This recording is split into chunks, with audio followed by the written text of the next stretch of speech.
Tayo ay magluto ng chop suey ala Bicolana. Ito pala ang mga simpleng gulay na aking ilalagay. Gisa lamang ako ng bawang at sibuyas, saka inilagay ko ang liver at balunan ng chicken. Hindi kong ilagay ang liver. Hagya lamang ito haluin para maluto, and then nung okay na, ayan, hinalo ko na siya. Hindi ako ng paminta. Halu-haluin lang para mag-mix.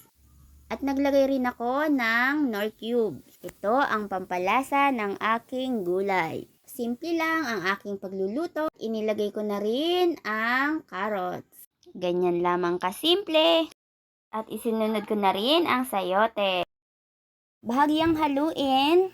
At saka inilagay ko na ang cauliflower. Jumura ang gulay kaya ako ay nakapagluto ng ganito. Halu-haluin ng bahagya. At saka isunod ko na rin ang iba pang sangkap. Masarap ang ganitong gulay dahil ito ay sariwa.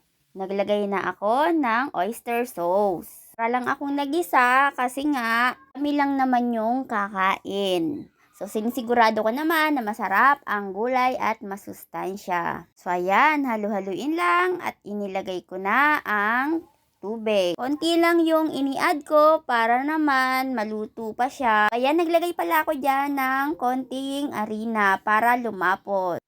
Konting minuto na lang, maluluto na ang ating chop suey ala Bicolana. Maraming salamat. Kain tayo!